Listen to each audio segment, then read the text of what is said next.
একটু অজানা তথ্য আপনাদের মাঝে দেব। নলছিটির কৃতি সন্তান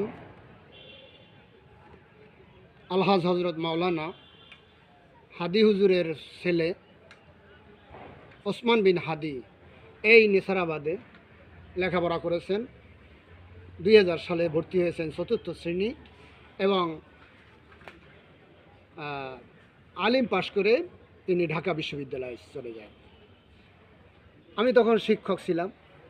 তাকে যখন ক্লাস নিয়েছি, সে খুব মুআদ্দাব ছেলে ছিলেন, মেধাবী ছেলে ছিলেন এবং ওস্তাদদের সম্মান করতেন এবং তিনি প্রখর আপনার প্রতিভা সম্পন্ন।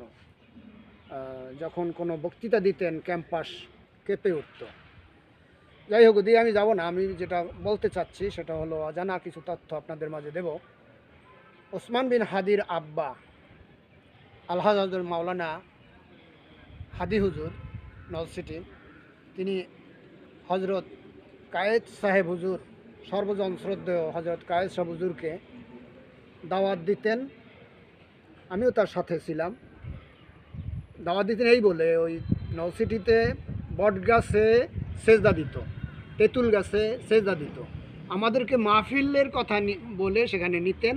মাহফিল শেষে আমরা সেই সেজদা বন্ধ করেছি, তাল গাছ কাটছি, আপনার ওটা তেঁতুল গাছ কাটছি, বট গাছ কাটছি, সেখানে সেরেক মুক্ত করেছি। তখন হাদি ছিল একবারে শিশু। তো যাই হোক, যে প্রতিভা সম্পন্ন হয় সে শুরুর থেকেই হয়। এই মাদ্রাসার এই জায়গায় আপনার নাট্য মন ছিল। প্রতি বছর একবার ছাত্রদের উৎসাহের জন্য শিক্ষামূলক নাটক হইতো। এই নাটকে সিংহবাগ হাদির ছিল এবং আমরা তার প্রশংসা করতাম যে এই ছেলে একদিন দেশ জয় করবে। সত্যি সে দেশ জয় করেছে। দেখেন, এক জুমা গুলিবিদ্ধ হলো, আর এক জুমায় তিনি শাহাদাত বরণ করলেন। ইন্না লিল্লাহি ওয়া ইন্না ইলাইহি রাজিউন। এবং শুক্রবার ইন্তেকাল হলো। শুক্রবার দিন ইন্তেকাল করলে তার কবর আযাব মাফ হয়ে যায়। তো এইসব দিক দিয়ে তিনি শাহাদাতের মর্যাদা পেয়েছেন। আমরা তার জন্য দোয়া করব। সারা পৃথিবীব্যাপী আমরা যারা তার ভক্ত, আমরা তার জন্য দোয়া করব। আপনি চিন্তা করেন, যারা তাকে চেনে না তারাও তার প্রশংসা করে। যেমন হজরত মাওলানা আল্লামা সিদ্দিক, আল্লামা হাফিজুর রহমান সিদ্দিকী কুয়াকাটা, তিনি বলছেন যে আমি হাদিকে চিনি না, কিন্তু তারপরও তার প্রতিভা সম্পর্কে সে অনেক প্রশংসা করেছে।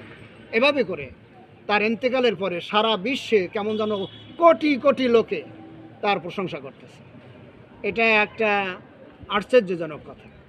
তো যাই হোক, আমরা দোয়া করি ওসমান বিন হাদিকে আল্লাহ তাআলা যেন মাফ করে দেন, আমাদেরকেও মাফ করে দেন এবং আমাদের সবাইকে যেন জান্নাতুল ফেরদাউস নসিব করে দেন।